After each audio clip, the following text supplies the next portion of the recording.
Hello, this is Dr. Marty Klein with another sexual intelligence video.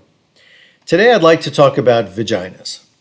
And to do that, I'd like to describe a case I had a few years ago, a couple named Sue and Max. They were both in their late 20s, educated, they'd been married for 3 years, and they obviously trusted and loved each other. And neither one knew a vagina from, well, a hole in the ground. Now, their parents were pressuring them to have children as soon as possible, but it just wasn't happening. So they figured they'd have to go through artificial fertility treatments. Sue's gynecologist suggested they see me before they did, just in case I could say something helpful. After some pleasantries and a few simple questions about their history, their typical day and whether they got along, and yes, they both did want children, I gently asked, "So, I guess you haven't had much sexual experience together?" Well, no, they hadn't. In fact, she had never been sexual with anyone except for some heavy breathing and a couple of hand jobs during graduate school. Max had been with one woman before Sue one single time, and he had ejaculated while trying to put his penis into her. Sue and Max had tried to have intercourse with each other multiple times the year they were married, but it didn't work. They were nervous, they weren't sure exactly where his penis should go, and maybe her vagina was too tight. And they stopped trying after that. They were a combination of shy, ashamed, and desperate. What could I say that would help them? Well, I started, let's go slowly. I've talked about this a million times, I told them, but you're new at it, right? Well, they like this. And to their surprise, I didn't want to talk about sex right away. We talked about kissing, affection, nudity, self-consciousness, nipples, menstruation, your average conversation between a couple and a complete stranger. I sent them home with the assignment to talk with each other in a more open way, each one picking an intimate topic that they hadn't discussed with each other before.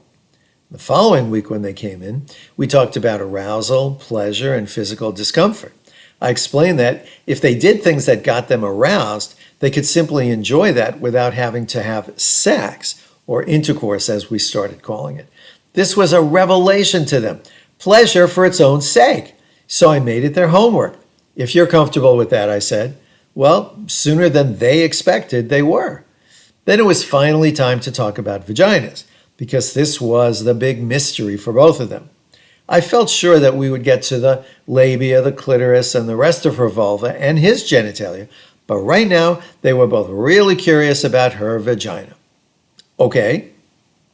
They weren't sure that they were ready for the conversation, but I assured them that they were, and that just like with touching, you don't have to do anything you don't want to, and you can stop whenever you wish.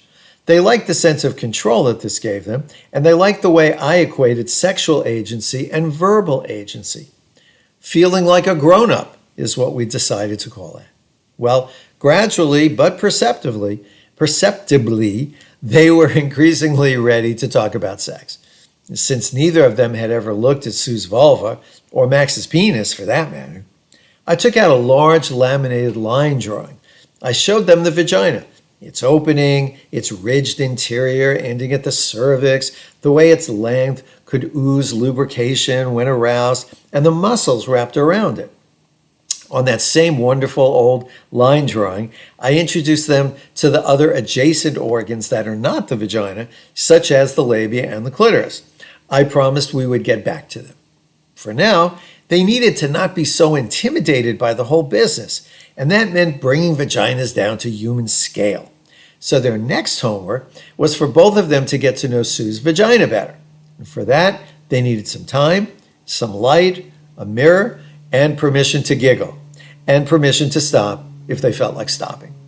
So one weekend, they gave themselves a tour of her vagina. She discovered as much as he did, the actual color of it, the location and the shape of the opening, the other anatomic things going on down there.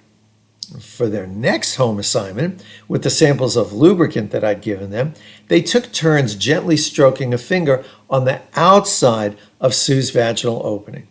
I also had them take turns rubbing a finger across the outside of the pursed lips of their mouths to compare the texture, and again, to bring the vagina down to earth as a normal body part.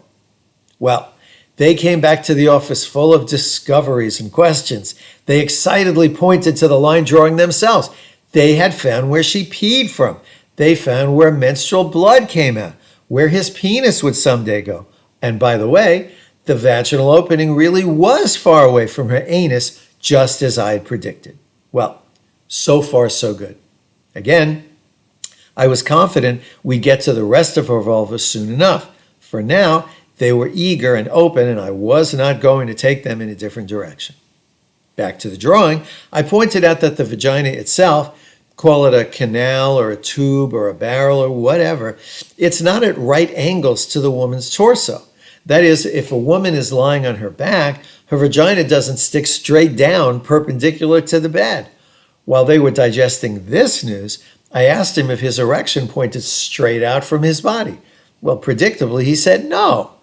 Well, that means that getting Max's erect penis into Sue's wet vagina will take a bit of maneuvering, cooperative maneuvering, relaxed maneuvering, and definitely using someone's guiding hand.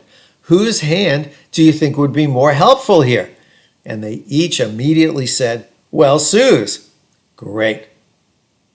To get a sense of the angle of her vagina, their next assignment was to take plenty of lube and gently insert her finger just an inch into it, getting a sense of the actual internal architecture. After removing her finger, he could do the same. I wanted them to do it a few times, lather, rinse, repeat. Well, by this time in our work, Sue no longer worried that sex would hurt, and she no longer had the so-called tight vagina that they thought had made intercourse impossible. She knew how to relax. They knew how to stay connected when fooling around. They agreed that lube was mandatory regardless of how wet she got, and they felt confident that sex would ultimately be pleasant, not just something to endure or to succeed at. So, relaxed, confident, playful, connected, knowledgeable, that became our template for what intercourse would be like sometime in the future, when they were ready. And they predicted that would be pretty soon. Well, now that they were relaxed and curious, it was time for an important surprise. I said, for many, many women, the vagina is not the primary sex organ. They were surprised and confused, and they wanted to know more. And so our next journey would be the clitoris. Well, were they in for a treat? I'm Dr. Marty Klein. Thanks for joining me on this tour of the vagina. If you'd like to see a few more sexual intelligence videos, just click on the subscribe button below. You'll get pinged whenever I drop a new one. You can also go to my YouTube channel where they sit, and I'll look forward to seeing you there. Thanks.